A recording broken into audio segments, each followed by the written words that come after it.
Nallampatti chicken எப்படி செய்கிறதுன்னு இப்போ பார்க்க போகிறோம். இதுக்கு வந்து நம்ம ஒரு சின்ன கடாயில் 2 டேபிள் ஸ்பூன் வரமல்லி, 2 டீஸ்பூன் ஜீரகம், 2 டீஸ்பூன் சோம்பு, 1 டீஸ்பூன் மிளகு, கொஞ்சம் ஒரு 4 கிராம்பு, ஒரே ஒரு பட்டை. இதை நல்லா வறுத்துட்டு இடையில வந்து கொஞ்சம் கருவேப்பிலையும் போட்டு நல்லா வறுத்துட்டு நல்ல செவக்க இதை வறுத்துடணும்.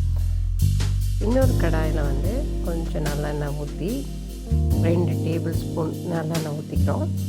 இதில் வந்து சீட்லெஸ் ட்ரை சில்லி, அதாவது சில்லியில் வந்து இருக்கிற சீடை எல்லாம் எடுத்து வெறும் அந்த தூளை மட்டும் போட்டு நம்ம வறுக்கிறோம். இதோட கருவேப்பிலை, நல்ல பொடி பொடியாக நறுக்கின சின்ன வெங்காயம், ஒரு 15 சின்ன வெங்காயம் போட்டு வறுக்கிறோம்.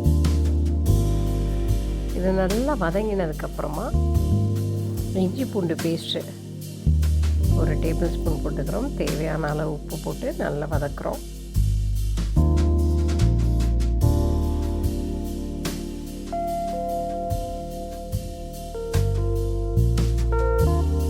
இந்த ட்ரை இன்க்ரீடியன்ஸ் எல்லாமே நல்லா செவக்க வறுத்தாச்சு. இதை கொஞ்சம் ஆற வச்சு மிக்சியில் நல்ல பொடியாக்கிக்கிறோம்.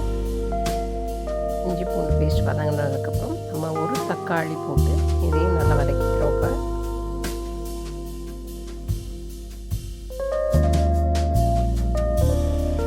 இந்த நேரத்தில் ஒரு டீஸ்பூன் மஞ்சத்தூள், கொஞ்சம் மிளகாய் பொடி போட்டுட்டா இனிமேல் கொஞ்சம் காரம் பேலன்ஸ்டாக இருக்கும்.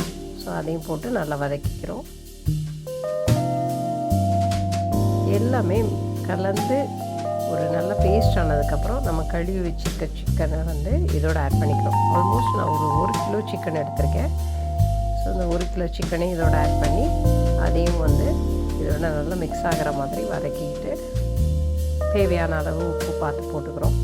இப்போ அது நல்லா வதங்கினதுக்கப்புறம் கொஞ்சம் தண்ணி ஊற்றி அதை வேக வைக்கிறோம்.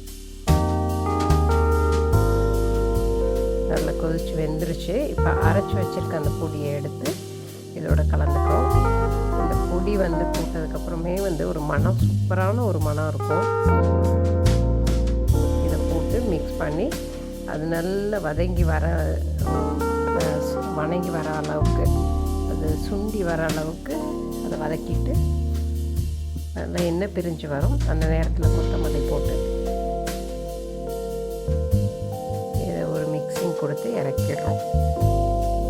இப்போ வந்து இதுக்கு ஒரு தாளிப்பு பண்ணோம். அந்த தாளிப்பு தான் வந்து இதுக்கு வந்து ரொம்ப ஒரு ஸ்பெஷலான ஒரு ஃப்ளேவர் கொடுக்கும். அதுக்கு ஒரு சின்ன கரண்டியில் வந்து நல்லெண்ணெய் எடுத்துட்டு அதில் 2 வரமிளகா, இதுலேயுமே அந்த சீடு எடுத்துடுறோம். அப்புறம் கொஞ்சம் கருவேப்பிலை, அதோட பொடியாக நறுக்குன்னா ஒரு 10 பல் பூண்டு அதையும் போட்டு கொஞ்சம் கொத்தமல்லியும் போட்டு நல்லா வதக்கிக்கிறோம். ஸோ அந்த பூண்டு கொஞ்சம் சிவக்கிற அளவுக்கு நம்ம வதக்கிட்டால் போதும்.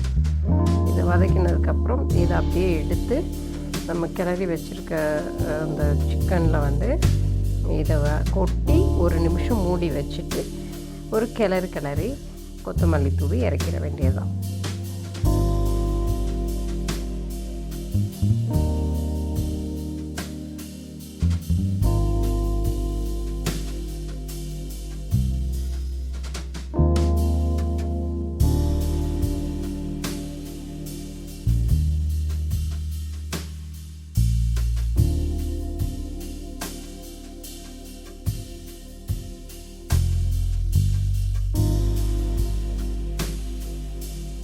எவ்வளோ ஒரு கலர்ஃபுல்லான, ஜூஸியான, டேஸ்டியான நல்லாம்பட்டி சிக்கன் வந்து ஒரு 1/2 அன் ஹவர்க்குள்ளே ஈஸியாக குக் பண்ணிடலாம். ரொம்பவே டேஸ்ட்டாக இருக்கும். இது சாதம், சப்பாத்தி, இட்லி, தோசை, பூரி எதுக்கு வேணால் வச்சு சாப்பிட்லாம். அவ்வளோ